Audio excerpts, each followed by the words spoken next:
Galatia pasal 1. Salam. Dari Paulus, seorang rasul, bukan karena manusia, juga bukan oleh seorang manusia, melainkan oleh Yesus Kristus dan Allah Bapa yang telah membangkitkan Dia dari antara orang mati, dan dari semua saudara yang ada bersama-sama dengan aku, kepada jemaat-jemaat di Galatia. Kasih karunia menyertai kamu dan damai sejahtera dari Allah Bapa kita dan dari Tuhan Yesus Kristus, yang telah menyerahkan dirinya karena dosa-dosa kita untuk melepaskan kita dari dunia jahat yang sekarang ini menurut kehendak Allah dan Bapa kita. Baginya lah kemuliaan selama-lamanya. Amin. Hanya satu Injil. Aku heran bahwa kamu begitu lekas berbalik daripada Dia yang oleh kasih karunia Kristus telah memanggil kamu dan mengikuti suatu Injil lain yang sebenarnya bukan Injil. Hanya ada orang yang mengacaukan kamu dan yang bermaksud untuk memutarbalikkan Injil Kristus. Tetapi sekalipun kami atau seorang malaikat dari sorga yang memberitakan kepada kamu suatu Injil yang berbeda dengan Injil yang telah kami beritakan kepadamu, terkutuklah dia.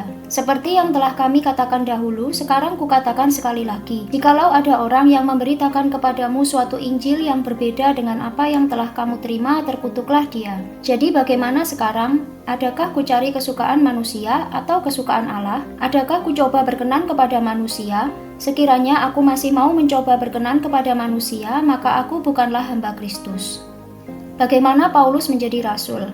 Sebab aku menegaskan kepadamu, saudara-saudaraku, bahwa Injil yang kuberitakan itu bukanlah Injil manusia. Karena aku bukan menerimanya dari manusia dan bukan manusia yang mengajarkannya kepadaku, tetapi aku menerimanya oleh penyataan Yesus Kristus. Sebab kamu telah mendengar tentang hidupku dahulu dalam agama Yahudi. Tanpa batas aku menganiaya jemaat Allah dan berusaha membinasakannya. Dan di dalam agama Yahudi aku jauh lebih maju dari banyak teman yang sebaya dengan aku di antara bangsaku, sebagai orang yang sangat rajin memelihara adat istiadat nenek moyangku. Tetapi waktu Ia yang telah memilih aku sejak kandungan ibuku dan memanggil aku oleh kasih karunia-Nya, berkenan menyatakan anaknya di dalam aku, supaya aku memberitakan Dia di antara bangsa-bangsa bukan Yahudi, maka sesaat pun aku tidak minta pertimbangan kepada manusia. Juga aku tidak pergi ke Yerusalem mendapatkan mereka yang telah menjadi rasul sebelum aku, tetapi aku berangkat ke tanah Arab dan dari situ kembali lagi ke Damsyik. Lalu 3 tahun kemudian aku pergi ke Yerusalem